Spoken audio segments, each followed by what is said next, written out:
ഇന്ന് ഞാനിവിടെ ഉണ്ടാക്കാൻ പോകുന്നത് വെണ്ടയ്ക്ക മെഴുക്കുവരട്ടിയാണ്. ഇതിനാവശ്യമുള്ള സാധനങ്ങൾ: വെണ്ടയ്ക്ക 250 ഗ്രാം ഒരുമാതിരി വലുപ്പത്തിൽ അരിഞ്ഞത്, ചെറിയൊരു സവോള ചെറുതായിട്ട് അരിഞ്ഞത്, പച്ചമുളക് എരിവിന് അനുസരിച്ച്, മഞ്ഞൾപ്പൊടി 1/2 ടീസ്പൂൺ, കറിവേപ്പില, എണ്ണ, കോക്കനട്ട് ഓയിൽ ഉപയോഗിക്കുകയാണെങ്കിൽ കൂടുതൽ ടേസ്റ്റ് ആയിരിക്കും, കടുക്, ഉപ്പ് ആവശ്യത്തിന്. ആദ്യം തന്നെ ചൂടായ ഫ്രൈങ് പാനിലേക്ക് നമുക്ക് ആവശ്യത്തിന് എണ്ണ ഒഴിക്കാം.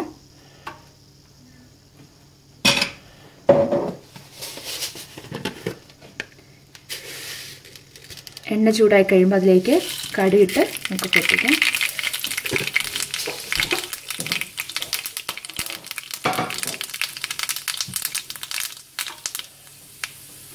ഇനി ഇതിലേക്ക് നമുക്ക് സവോള ഇട്ട് പതുക്കെ ഒന്ന് വഴറ്റിയെടുക്കാം. കുറച്ച് ഉപ്പിട്ട് കൊടുക്കാം.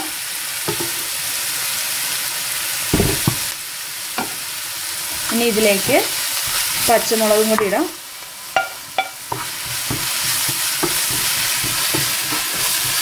ചെറുതായിട്ടൊന്ന് വഴന്നാൽ മതി. ഇനി ഇതിലേക്ക് കറിവേപ്പില ഇട്ട് നോക്കാം.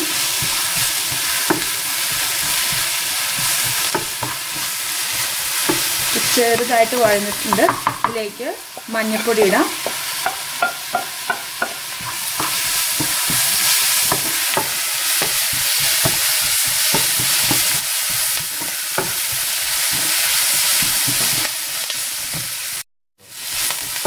ഇനി നമുക്ക് വെണ്ടയ്ക്ക ഇട്ട് ഇളക്കാം.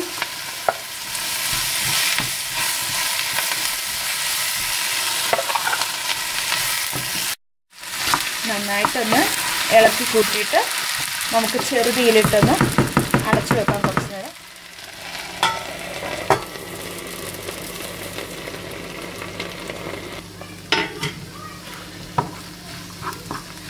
ഇനി ഇളക്കിയിട്ട് ഇനി കുറച്ച് നേരം മൂടി തുറന്ന് വെച്ച് നമുക്കൊന്ന് വേവിക്കാം.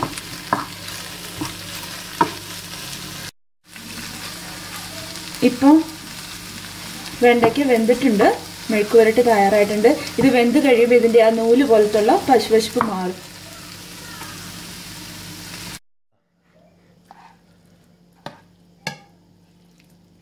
ഇന്ന് നമ്മളിവിടെ ഉണ്ടാക്കാൻ പോകുന്നത് താറാവ് പാലുകറിയാണ്. ഇതിനായിട്ട് 1.5 കിലോ താറാവ് കഷ്ണങ്ങളാക്കിയത്, 4 ഉരുളക്കിഴങ്ങ് നീളത്തിലരിഞ്ഞത്, 1 തേങ്ങ പാല് പിഴിഞ്ഞത്, 8 പച്ചമുളക്, 3 അല്ലി കറിവേപ്പില, ഈ സ്പൂണിന് 2 സ്പൂൺ മഞ്ഞൾപ്പൊടി, ഇതിന് 2 സ്പൂൺ മുളക് പൊടി, 6 സ്പൂൺ മല്ലിപ്പൊടി, 2 സവോള ചെറുതായി അരിഞ്ഞത്, വെളുത്തുള്ളി 4 അല്ലി, 1 വലിയ. ഇന്ന് ഞാൻ ഉണ്ടാക്കാൻ പോകുന്നത് പെപ്പർ രസമാണ്. ഇത് ഒത്തിരി ഈസി ആയിട്ട് ഉണ്ടാക്കാൻ പറ്റുന്ന ഒരു രസമാണ്. ഇതിനാവശ്യമുള്ള സാധനങ്ങൾ: തക്കാളി 2 എണ്ണം, വലിയ തക്കാളി ആണെങ്കിൽ 1 ആയാലും മതി, ടാമറിൻഡ് 1 നെല്ലിക്ക വലുപ്പത്തിൽ, ഇത് ഞാനിവിടെ വെള്ളത്തിൽ ഒഴിച്ചു വെച്ചിരിക്കുകയാണ്,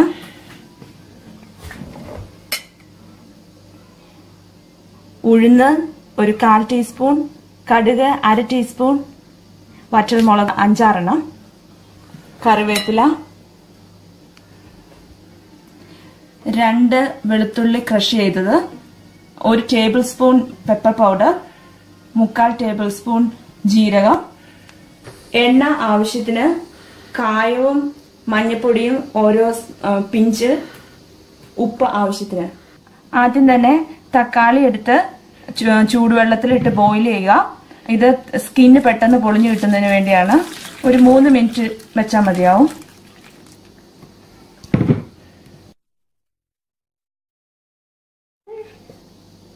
ഈ സമയത്ത് നമുക്ക് ജീരകം നന്നായിട്ടൊന്ന് ചതച്ചെടുക്കാം.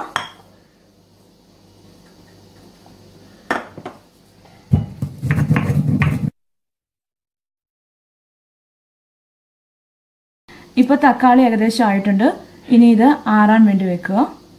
ഇനി നമ്മൾ ആദ്യം എടുത്തു വെച്ചിരുന്ന പുളി നന്നായിട്ട് വെള്ളത്തിൽ പിഴിഞ്ഞെടുക്കുക. ഈ പിഴിഞ്ഞെടുത്ത പുളി ഒരു പാത്രത്തിലേക്ക്. ഇന്ന് നമ്മൾ ഉണ്ടാക്കാൻ പോകുന്നത് തക്കാളി കറിയാണ്. ഇത് നല്ല ഈസിയായി ഉണ്ടാക്കാവുന്ന ഒരു കറിയാണ്. ഇതിനാവശ്യമുള്ള സാധനങ്ങൾ: തക്കാളി 4 എണ്ണം അരിഞ്ഞത്, സവോള 1 എണ്ണം, 2 പച്ചമുളക് കീറിയിട്ടത്, ഉപ്പ് ആവശ്യത്തിന്.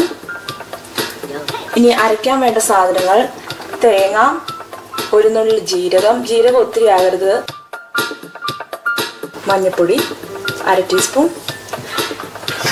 ഇനി കടുക് പൊട്ടിക്കാൻ വേണ്ട സാധനങ്ങൾ: കടുക്, എണ്ണ, കറിവേപ്പില. ആദ്യം തക്കാളി, സവോള, പച്ചമുളക് കുറച്ച് വെള്ളം ഒഴിച്ച് ഉപ്പിട്ട് വേവിക്കുക.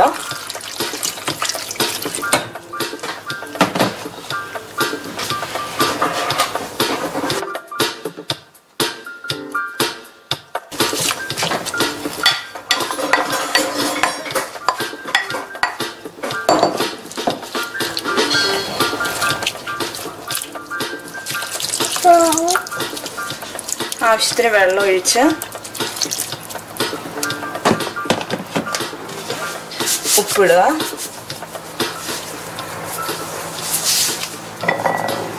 ഇത് വേഗം വെക്കുക.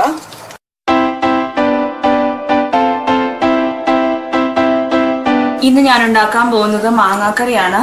ഇതിനാവശ്യമുള്ള സാധനങ്ങൾ: വലിയൊരു മാങ്ങ ചെറുതായി അരിഞ്ഞത്, വലിയൊരു കഷ്ണം ഇഞ്ചി, പച്ചമുളക് എരിവിനനുസരിച്ച്, കറിവേപ്പില, ചെറിയൊരു കഷ്ണം സവാള, ഉപ്പ് ആവശ്യത്തിന്, എണ്ണ ആവശ്യത്തിന്, മല്ലിപ്പൊടി 2 ടീസ്പൂൺ, മുളക് പൊടി 1/2 ടീസ്പൂൺ, മഞ്ഞൾപ്പൊടി 1/2 ടീസ്പൂൺ, തേങ്ങാപ്പാൽ 1 കപ്പ്, താളിക്കാൻ ആവശ്യമായത് വറ്റൽമുളക് 3-4 എണ്ണം, ചുവന്നുള്ളി 3-4 എണ്ണം, കടുക് 1/2 ടീസ്പൂൺ. ഇനി ഫ്രൈങ് പാനിലേക്ക് മാങ്ങ, സവോള, ഇഞ്ചി, പച്ചമുളക്, കറിവേപ്പില,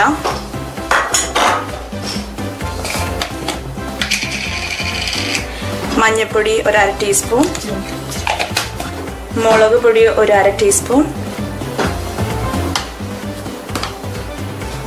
മല്ലിപ്പൊടി 2 ടീസ്പൂൺ,